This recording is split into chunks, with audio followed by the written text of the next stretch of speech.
Israel, America और Iran के दरमियान जारी कशीदगी 40वें दिन 2 हफ्तों की मशरूत जंगबंदी का अब ऐलान हो गया है। जी हां, 2 हफ्तों की जंगबंदी का ऐलान कर दिया गया है। जंग दरअसल पूरे शबाब पर थी और हर गुजरते दिन के साथ यह जंग और शदीद होती जा रही थी और कहीं ना कहीं बिलाशुबा इसे एक अहम पेशरफ्त माना जा रहा है और इसे ईरान की हिकमत अमली की बड़ी कामयाबी के तौर पर भी देखा जा रहा है। आपको बताते चले कि ईरान ने इस पूरे तनाज़े में जिस सब्र, तसलसल और स्ट्रेटेजिक तवाजुन का मुजाहरा किया, इसका नतीजा इस जंगबंदी की सूरत में सामने आया है। ईरान ने न सिर्फ मैदान जंग में अपनी सलाहियत दिखाई बल्कि सिफारती सतह पर भी दबाव बरकरार रखा। ईरानी मौकफ वाज़े रहा कि वक्ती जंगबंदी दरअसल मुखालिफ फरीक को दोबारा मुनज़्ज़म होने का मौका देती है। खासतौर पर यूनाइटेड स्टेट्स और इजराइल को। इसके बावजूद ईरान ने इस वक्फे को आलमी दबाव और सिफारती मौक़े के तनाजुर में कबूल किया, जो इसकी हिकमत अमली की पुख्तगी को भी जाहिर करता है। इससे पहले आप देखिए कि अमेरिकी सदर डोनाल्ड ट्रंप ने न सिर्फ ईरान को लेकर सख्त बयान दिया था बल्कि धमकी भरे अंदाज में कहा था और ट्रंप का वो सख्त बयान कि आज रात एक पूरी तहजीब मिट जाएगी जिसे दोबारा जिंदा नहीं किया जा सकेगा। यही अल्फाज थे अमेरिकी सदर डोनाल्ड ट्रंप के और उन्होंने कहा था कि ईरान को हम नेस्तो नाबूद कर देंगे, एक रात में ईरान को हम सफ़े हस्ती से मिटा देंगे, ईरान को खत्म कर देंगे। लेकिन डोनाल्ड ट्रंप को शायद यह नहीं पता था कि ये फैसले कहीं और से होते हैं। सुपर पावर के हाथ में दरअसल ये फैसले सुपर पावर या अमेरिका के हाथ से नहीं होते हैं। डोनाल्ड ट्रंप को दरअसल ये कुव्वत और ये ताकत नहीं दी गई है कि वो किसी की मौत या जिंदगी के बारे में एक तरह से लिख सके या उस पर अपने मनचाहे इरादों से एक तरह से हमले कर सके और उसे नेस्तनाबूद कर सके। और ऐसे में आप देखिए कि यह बयान इस बात की अक्कासी करता है कि जंगबंदी के बावजूद कशीदगी अपनी जगह बरकरार है और सब्र व तहम्मुल जो सूरत हाल है वो मुकम्मल तौर पर एक तरह से भले ही काबू में ना आई हो लेकिन फिर भी जंगबंदी हुई है और इस जंगबंदी से सबको राहत मिली है। हालांकि ईरान जो जंग नहीं चाह रहा था, ईरान ने इस जंग की शुरुआत भी नहीं की थी और ईरान भी लगातार यह कह रहा था कि जंगबंदी अब जब ही होगी या जंग का खात्मा जब ही होगा जब ईरान चाहेगा। दरअसल इस जंग को लेकर बहुत ज्यादा दबाव अमेरिका और इजराइल पर था। इस जंग को अगर 40 दिनों की इस जंग को देखा जाए तो ईरान का बहुत बड़े पैमाने पर जानी और माली नुकसान हुआ है। लेकिन आप देखिए कि इस नुकसान के बावजूद जिस तरह से ईरान इस जंग में डटा रहा, ईरान ने कभी यह नहीं कहा 40 दिनों में कि वो जंगबंदी चाहता है, वो जंग को खत्म करना चाहता है, बल्कि दुश्मन की तरफ से जो हमले होते थे उन हमलों का ईंट का जवाब पत्थर से हमेशा ईरान ने दिया है। और इस बीच आप देखिए कि जंगबंदी का अब ऐलान हो चुका है। 2 हफ्तों की मशरूत जंगबंदी का बाकायदा ऐलान किया गया है। यह ऐलान बराह रास्त अमेरिकी सदर डोनाल्ड ट्रंप के सोशल मीडिया अकाउंट के जरिए सामने आया है और इसका मकसद वक्ती तौर पर जंग को रोककर सिफारती रास्ता दरअसल हमवार करना है। और यह जंगबंदी दरअसल कई हवालों से बहुत अहम हो जाती है क्योंकि ईरान ने दबाव के बावजूद अपनी पोजीशन इस पूरी कशीदगी में, इस पूरी जंग में अपनी पोजीशन ईरान ने मजबूत रखी। अमेरिका को वक्ती तौर पर जंग रोकने पर आमादा होना पड़ा। आलमी सतह पर सिफारती कोशिशों को इससे बहुत मजबूती मिली है। ताहम यह सिर्फ एक आर्जी वक्फा नहीं है। अगर इस दौरान मुस्तकिल हल ना निकाला गया तो खदशा है कि जंग दोबारा शिद्दत अख्तियार कर सकती है और ईरान ने बाकायदा खदशा जाहिर किया है। ईरान बार बार यह कहता रहा है कि जंग का मुस्तकिल खात्मा जरूरी है क्योंकि वक्फे से अमेरिका और इजराइल को दोबारा मुनज़्ज़म होकर हमले की मोहलत मिल जाएगी। यह खदशा दरअसल ईरान बहुत पहले से जाहिर करता रहा है। और आप देखिए, आपको एक जंगबंदी और भी याद होगी जब इजराइल बड़े पैमाने पर गजा में नस्लकुशी कर रहा था, गजा में खून खराबा हो रहा था। उस वक्त ट्रंप पीस डील के नाम से एक डील हुई थी कि जंगबंदी होगी और अब गजा पर हमले नहीं होंगे। लेकिन उस पीस डील का क्या हश्र हुआ था वो भी दुनिया के सामने है, आप बेहतर तरीके से जानते होंगे। एक तरफ अमेरिका बातचीत और डील की बात करता है, मुआहदे की बात करता है, दूसरी तरफ इजराइल गजा पर लगातार हमले करता रहता है, मासूमों का कत्लेआम करता रहता है, मासूमों का खून बहाता रहता है। और इस तरह से एक तरफ जहां पर पीस डील उसे नाम दिया गया, अमन मुआहिदा नाम दिया गया, लेकिन दूसरी तरफ इजराइल पीठ पे छुरा घोंपता रहा। और इसी वजह से कहीं ना कहीं ईरान ने खदशा जाहिर किया और ईरान बार बार यह कहता रहा कि जंग का मुस्तकिल खात्मा जरूरी है, जंग हमेशा के लिए खत्म होनी चाहिए, ना कि जंगबंदी होनी चाहिए। क्योंकि ईरान का खदशा यह भी है कि वक्फे से अगर महज हफ्ते दो हफ्ते के लिए, दिन दो चार दिनों के लिए अगर जंगबंदी होती है तो इससे दुश्मन को यानी अमेरिका और इजराइल को दोबारा मुनज्जम होकर हमला करने की मोहलत मिल जाएगी। हालांकि आप देखिए कि इससे पहले पाकिस्तान के वजीर आजम शहबाज शरीफ ने तमाम फरीकैन से अपील की कि वो 2 हफ्तों के लिए हर जगह जंगबंदी करें ताकि सिफारतकारी जंग के हतमी खात्मे तक पहुंच सके, जो खित्ते में देरपा अमन और इस्तेहकाम के लिए जरूरी है। एक्स पर अपने पैगाम में उन्होंने कहा कि सिफारतकारी को अपना रास्ता मुकम्मल करने देने के लिए मैं सदर ट्रंप से मुखलिसाना दरख्वास्त करता हूं कि वो डेडलाइन में 2 हफ्तों की तौसी करें। यह बयान दरअसल पाकिस्तान के वजीर आजम का है। और इस अपील के बाद पाकिस्तान में ईरानी सफीर रजा अमीरी मुकद्दम ने इस हवाले से पेशरफ्त की तस्दीक करते हुए कहा कि फिलहाल सूरत हाल एक निहायत नाजुक और हसास मरहले से एक कदम आगे बढ़ चुकी है। रजा अमीरी ने तजवीज दी कि अगले मरहले में जरूरी है कि एहतराम और बाहिमी शाइस्तगी को तरजीह दी जाए और बयानबाजी और गैर जरूरी तकरार की जगह संजीदगी एक तरह से बढ़ाई जाए। तो जंगबंदी के बाद पाकिस्तान ने अमेरिका और ईरान को अब इस्लामाबाद में 10 नुकाती एजेंडे पर मुज़ाकराती अमल के लिए मदऊ किया है। और अभी दरअसल यह वाज़ेह नहीं कि इजराइल किस हद तक जंगबंदी पर अमल पैरा रहेगा। इजराइल पर दरअसल भरोसा नहीं किया जा सकता है, बल्कि यह कहा जाए कि अमेरिका और इजराइल दोनों पर ही भरोसा नहीं किया जा सकता है। हमेशा ये एक तरह से धोखा देते हैं, इनकी बात की कोई वैल्यू दरअसल नहीं है। ये एक तरफ अमन मुआहिदे की पीस डील की बात करते हैं, एक तरफ जंगबंदी की बात करते हैं और दूसरी तरफ ये अचानक एक तरह से हमला कर देते हैं। ये दरअसल हमेशा से जो फरीकैन है उनको ये धोखा देते रहे हैं। तो ऐसे में इजराइल पर जंगबंदी को लेकर बहुत ज्यादा भरोसा नहीं किया जा सकता है। यह दरअसल अभी भी एक खदशा बना हुआ है, लेकिन ईरान दरअसल इसे अब बखूबी समझ रहा है। ईरान इस पूरी हिकमत अमली पर अब दरअसल पहले से ही काम कर रहा है। ईरान दरअसल यह अच्छे से जान रहा है कि जो गलती गजा में हुई है वो गलती अब ईरान के अंदर ना होने पाए, जो गलती इससे पहले होती चली आई है वो गलती अब ना होने पाए। 12 दिनों की जो जंग हुई थी और 12 दिनों के बाद अमेरिका ने ही जंगबंदी कराई थी, लेकिन 12 दिनों के बाद आप देखिए कि उसके बाद फिर से इजराइल और अमेरिका ने मिलकर हमला कर दिया। एक तरफ जहां 12 दिन तक जंग चली और उसके बाद अचानक जंगबंदी अमेरिका ने कराई, फिर यह जंगबंदी दरअसल मुस्तकिल नहीं हुई और इसका कोई मुस्तकिल हल नहीं निकला। अब फिर आप देखिए कि 40 दिन पहले यानी 28 फरवरी को फिर से इजराइल और अमेरिका ने मुश्तरका तौर पर हमला किया। तो इसी वजह से दरअसल ईरान यह चाहता है कि खित्ते में मुस्तकिल जंगबंदी होनी चाहिए ताकि इस तरह के हालात खित्ते में न बनने पाए, फिर कोई जो ताकतवर है कमजोर को सता ना पाए, फिर कोई इजराइल और अमेरिका जो है वो मशरिक़ वुस्ता पर अपनी चौधराहट एक तरह से कायम ना कर सके, फिर कोई सुपर पावर किसी पर अचानक धावा ना बोल दे। इस वजह से मुस्तकिल इसका हल निकलना चाहिए और यही दरअसल शुरू से ईरान की मंशा रही है, ईरान की मांग रही है, ईरान का मुतालबा रहा है कि सिर्फ जंगबंदी से काम नहीं चलेगा। हफ्ते 2 हफ्ते की जंगबंदी मसले का हल नहीं है, बल्कि मुसलसल और मुस्तकिल जंगबंदी खित्ते में होनी चाहिए।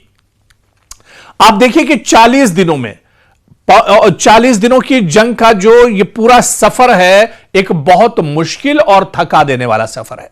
पाकिस्तान ने अपनी कोशिशें दरअसल तर्क नहीं की, पाकिस्तान लगा रहा। दूसरी तरफ इजिप्ट ने बहुत अहम कोशिश की, कतर ने बहुत अहम कोशिश की, तुर्की ने बहुत अहम कोशिश की, ओमान ने इसमें कोशिश की, जो और इसके अलावा कई यूरोपीय ममालिक हैं, सब ने कोशिश की। और कई ममालिक ने तो यहां तक कहा कि जंग मसले का हल नहीं है। दरअसल इजराइल और अमेरिका ने तो यह जंग ईरान के ऊपर थोप दी थी, हालांकि बातचीत से मसला हल हो सकता था। लेकिन 10 पॉइंट, 10 नुकात, 10 मांगे दरअसल ईरान ने रखी हैं और इन 10 मांगों के ऊपर ही यह दरअसल जंगबंदी हुई है। क्या कुछ 10 नुकात हैं, क्या कुछ एजेंडा है, उसके बारे में भी आपको बता देते हैं, जिस पर अमेरिका मुज़ाकरात करने को एक तरह से तैयार हुआ है। दरअसल ईरानी सरकारी नशियाती इदारे के मुताबिक अमेरिका जिन नुकात पर मुज़ाकरात कर रहा है वो ईरान के पेश करदा 10 नुकाती मंसूबे का हिस्सा है और इन नुकात में खित्ते में जारी जंगों का खात्मा और ईरान के लिए अहम सियासी और इक्तिसादी जमानतें भी शामिल हैं। तो ईरान के 10 नुकाती मंसूबे को बहुत जल्दी समझ लेते हैं। इसमें इराक, लबनान और यमन में जंग का खात्मा जरूरी है। सिर्फ आप देखिए कि इसमें ईरान नहीं है, बल्कि जो मंसूबा, जो 10 नुकाती मंसूबा है, जो इसमें जो मांग की गई है, इसमें जो पहला पॉइंट ईरान की तरफ से है कि सिर्फ ईरान में मुसलसल जंगबंदी ना हो, जंग का खात्मा ना हो, बल्कि इराक, लबनान जहां पर लड़ाई हो रही है, यमन जहां पर हमेशा से एक तरह से जंग जैसे हालात रहे, यहां पर भी जंग का मुकम्मल खात्मा होना चाहिए।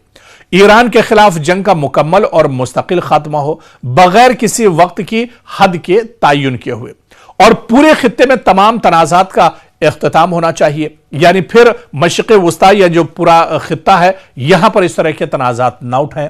और इसी तरह से अबनाए हुर्मुज़ को दोबारा खोलना, अबनाए हुर्मुज़ में महफूज और आजादाना बहरी गुजरगाह के लिए प्रोटोकॉल और शराइत का कायम करना। ईरान ने कहा है कि अबनाए हुर्मुज़ पर भी शराइत बनाए जाए और यहां पर अब किसी की दादागिरी दरअसल नहीं चलेगी।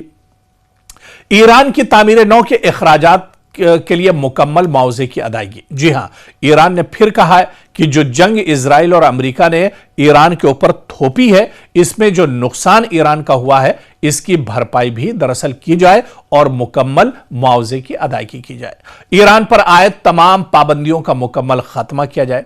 आज से नहीं, पिछले 30 साल से, कई दहाइयों से ईरान पर मुकम्मल और कई पाबंदियां कई तरह की रही हैं, चाहे माशी पाबंदी की बात की जाए, कारोबारी पाबंदी की बात की जाए, असलाह और गोला बारूद को लेकर बात की जाए, न्यूक्लियर पावर्स को लेकर बात की जाए, बहुत सी पाबंदियां दरअसल बहाने बनाकर अमेरिका और इजराइल ने पाबंदियां आयद की और अमेरिका ने यह पाबंदियां आयद की हैं, जिस पर ईरान ने कहा है, अपनी मांगों में डिमांड की है कि तमाम पाबंदियों का मुकम्मल खात्मा होना चाहिए। अमेरिका के पास मुंजमिद ईरानी जो असासे हैं और फंड्स जो हैं, उन्हें फौरी तौर पर रिहा किया जाए। ईरान की जानिब से जौहरी हथियार हासिल न करने के मुकम्मल यकीन दहानी कराई जाए और इन शर्तों को अगर अमेरिका मान लेता है तो फिर यह दरअसल मुकम्मल तौर पर जंग खत्म हो सकती है। हालांकि इन नुकात पर फ्रेमवर्क का दरअसल यह हिस्सा है जिस पर ईरान का कहना है कि अमेरिका मुज़ाकरात के लिए आमादा एक तरह से हो गया है और अब इस पर पाकिस्तान के अंदर बातचीत होगी और यही 10 पॉइंट है जिस पर दरअसल जंगबंदी को लेकर बातचीत पाकिस्तान के अंदर होनी है। हालांकि इस जंग के दौरान ट्रंप की डेडलाइंस भी बार बार बदलती रहीं।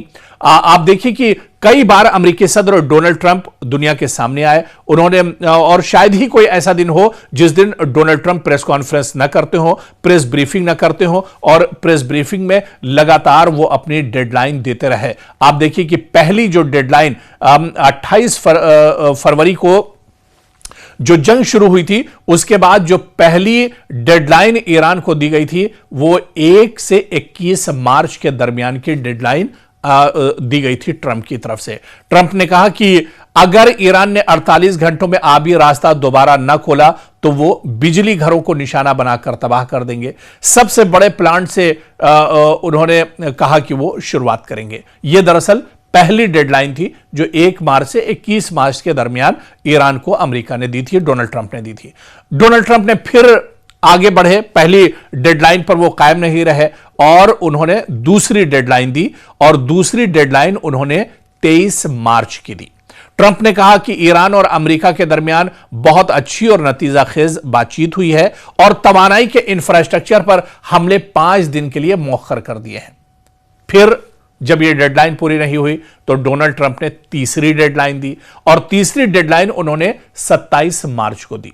ट्रंप ने कहा कि वो ईरानी हुकूमत की दरख्वास्त पर तवानाई के प्लांट्स पर हमला 10 दिन के लिए मौखर कर रहे हैं और इसी तरह नई डेडलाइन उन्होंने 6 अप्रैल को दी।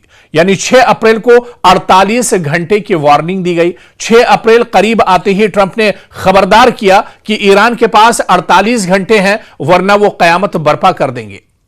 और फिर आप देखिए कि ताजा तरीन धमकी इतवार के दिन आई। इतवार को एक सख्त सोशल मीडिया पैगाम में ट्रंप ने धमकी दोहराई कि मंगल का जो दिन होगा वो पावर प्लांट डे और ब्रिज डे होगा। यानी डोनाल्ड ट्रंप ने कहा कि बड़े पैमाने पर ईरान के अंदर तबाही मचाई जाएगी, पूरी की पूरी जो यहां की रिवायात हैं वो एक तरह से नेस्तो नाबूद कर दी जाएंगी, यहां के जो पावर प्लांट्स हैं उन्हें तबाह कर दिया जाएगा, यहां के जो पुल और ब्रिज हैं उन्हें सफाई हस्ती से एक तरह से मिटा दिया जाएगा, खत्म कर दिया जाएगा। और फिर उन्होंने वाज़ेह किया कि मंगल रात 8 बजे यह तबाही ईरान में आएगी। तो इस तरह से आप देखिए कि डोनाल्ड ट्रंप किस तरह से डेडलाइन देते रहे, अपनी बातों को बदलते रहे, पूरा प्रोपेगेंडा इस जंग के बीच में करते रहे। हालांकि आखिर में जिस जंग की धमकी वो देते रहे, जिस तबाही की वो धमकी देते रहे, लेकिन आखिर में अमेरिका को घुटने टेकने पड़े। डोनाल्ड ट्रंप को बातचीत की मेज पर आना पड़ा और आखिर में कहीं ना कहीं पाकिस्तान की सालसी जो खुद अमेरिका ने एक तरह से सालसी कराई है, ईरान इस पर नहीं झुका है और पाकिस्तान को बीच में लाकर अमेरिका ने यह कहलवाया कि 2 हफ्तों के लिए यह सीज फायर एक तरह से हो रहा है, जंगबंदी हो रही है। इधर पाकिस्तान ने अमेरिका और ईरान को जंगबंदी मुआहदे के बाद मुज़ाकराती टीमों को अब इस्लामाबाद आने की दावत दे दी है। वज़ीर आज़म शहबाज शरीफ ने बाकायदा अपने पैगाम में लिखा कि वो आने वाले दिनों में मजीद खुशखबरी शेयर करने के मुंतज़िर हैं। शहबाज शरीफ ने अपने पैगाम में लिखा कि इंतहाई आजिज़ी के साथ मुझे यह ऐलान करते हुए खुशी महसूस हो रही है कि ईरान और अमेरिका अपने इत्तेहादियों के साथ हर जगह बशमूल लबनान फौरी तौर पर जंगबंदी पर मुत्तफिक हो गए हैं। उन्होंने कहा कि मैं इस दानिशमंदाना फैसले का गर्मजोशी से खैर मकदम करता हूं और दोनों ममालिक की क़यादत का शुक्रिया अदा करता हूं। साथ ही मैं उनकी मुज़ाकराती टीमों को दावत देता हूं कि वो 10 अप्रैल 2026 को इस्लामाबाद तशरीफ लाएं ताकि तमाम तनाज़ात के हतमी हल के लिए मजीद बातचीत की जा सके। शहबाज शरीफ ने कहा कि दोनों फरीक ने गैर मामूली बसीरत और समझ बूझ का मुजाहरा किया है और अमन और इस्तेहकाम के मकसद को आगे बढ़ाने में तामीरी तौर पर मसरूफ रहे हैं। शहबाज शरीफ ने कहा कि हमें पूरी उम्मीद है कि इस्लामाबाद मुज़ाकरात पायदार अमन के क़याम में कामयाब होंगे और हम आने वाले दिनों में मजीद खुशखबरियां शेयर करने के ख्वाहिशमंद हैं। इस बीच ईरान ने तस्दीक की कि अमेरिका के साथ अब 10 नुकाती एजेंडे पर मुज़ाकराती अमल 15 रोज के लिए इस्लामाबाद में जुमे से शुरू होगा, जिसमें जरूरत पड़ने पर मजीद तौसी भी की जाएगी। और इस बीच ईरान की सुप्रीम नेशनल सिक्योरिटी काउंसिल ने अपने ताजा बयान में कहा है कि गुज़िश्ता 40 दिनों में ईरानी अवाम और मुसल्लह अफवाज के मज़ाहमत ने दुश्मन को पसपाई पर मजबूर कर दिया है और जंग के बेशतर अहदाफ हासिल ईरान ने कर लिए हैं। दरअसल ईरान इस जंगबंदी को अपनी जीत मान रहा है। जिस तरह से अमेरिका ने घुटने टेक दिए, जिस तरह से पाकिस्तान की सालसी अमेरिका और इजराइल ने करवाई और उसके बाद यह जंगबंदी हुई है, ऐसे में यह ईरान की वाकई में बहुत बड़ी जीत मानी जा रही है। और आप देखिए कि बयान के मुताबिक ईरान ने इब्तिदा से ही फैसला किया था कि जंग उस वक्त तक जारी रहेगी जब तक दुश्मन को पछतावे और मायूसी की कैफियत में न पहुंचा दिया जाए और मुल्क के खिलाफ तवीलुल मुद्दती खतरात जब तक खत्म न हो जाए। इस बयान में कहा गया कि ईरान ने अमेरिकी सदर की जानिब से दी गई मुतादिद डेडलाइंस को मुस्तरद किया और वाज़ेह किया कि दुश्मन की किसी भी मोहलत को कोई अहमियत नहीं दी जाती है। तो सुप्रीम नेशनल सिक्योरिटी काउंसिल के मुताबिक अब जबकि ईरान को मैदान जंग में बरतरी हासिल है और अमेरिका इसके बेशतर मुतालबात तस्लीम कर चुका है, इसलिए फैसला किया गया है कि मुज़ाकरात इस्लामाबाद में हों ताकि जंग में हासिल होने वाली कामयाबियों को सियासी सतह पर भी मजबूत किया जाए। बयान के मुताबिक ये मुज़ाकरात 15 दिन तक जारी रह सकते हैं और जरूरत पड़ने पर इस मुद्दत में तौसी भी हो सकती है। तो यह दरअसल एक बहुत बड़ा कदम है। 40 दिनों के बाद अब यह दिन आया है जब जंगबंदी हुई है। बम के धमाके, एयर स्ट्राइक, मिसाइलों के हमले और ड्रोन के जो अटैक हैं वो अब एक तरह से खामोश हो जाएंगे, क्योंकि ईरान ने दुश्मन की तमाम तजावीज मुस्तरद करते हुए अपना 10 नुकाती मंसूबा अमेरिका को पाकिस्तान के जरिए पेश किया है, जिसमें अबनाए हुर्मुज़ से कंट्रोल, गुजरगाह, खित्ते में मज़ाहिमती ग्रोहों के खिलाफ जंग का खात्मा, अमरीकी अफवाज का इनखला, ईरान को होने वाले नुकसानात का इजाला, तमाम पाबंदियों का खात्मा, मुंजमद असासों की बहाली और इन तमाम उमूर की सलामती कौंसिल की एक पाबंद करारदाद के जरिए तौसीक शामिल है। ईरानी हुक्काम के मुताबिक पाकिस्तान के वज़ीर आज़म ने इत्तला दी है कि अमेरिका इन उसूली नुकात को मुज़ाकरात की बुनियाद के तौर पर कबूल कर चुका है। ताहम अब देखना यह बहुत अहम होगा कि क्या यह बातचीत आगे बढ़ती है, किस तरह से यह बातचीत आगे बढ़ती है। क्या ईरान अमेरिका की शर्तों पर यह बातचीत करता है या फिर जो शराइत ईरान ने रखी है क्या उसे अमेरिका एक तरह से मानने के लिए तैयार होता है। लेकिन इस बातचीत और इस जंगबंदी के दरमियान जो सबसे ज्यादा निगाहें होंगी वो इजराइल पर होंगी कि इजराइल अपनी नापाक हरकतों से बाज आता है या नहीं। क्या जंगबंदी के बाद वो भी दरअसल इस जंगबंदी पर राजी है? क्या वो अब ईरान पर हमले नहीं करेगा? क्या वो अब ईरान पर एक तरह से एयर स्ट्राइक या मिसाइल या ड्रोन के जरिए से अटैक नहीं करेगा? क्या वो भी इस जंगबंदी का एहतराम करेगा? यह दरअसल सबसे इंपॉर्टेंट है, क्योंकि इससे पहले गजा में अमेरिका ने एक पीस डील की थी, लेकिन उस पीस डील का इजराइल ने एहतराम नहीं किया था। इजराइल लगातार गजा में खून खराबा करता रहा था। तो ऐसे में क्या अब जब एक और पीस डील ईरान और अमेरिका के दरमियान हुई है, क्या इजराइल इस पीस डील का, इस जंगबंदी का, इस मुआहदे का क्या एहतराम करेगा? क्या इसका ख्याल रखेगा? यह भी आने वाले दिनों में देखना बहुत अहम होगा। किस तरह से यह बातचीत आगे बढ़ती है, कितनी मजबूती से बातचीत आगे बढ़ती है, जंग यहीं पर रुकेगी, थमेगी या यह सिलसिला जारी रहेगा, यह देखना अहम होगा।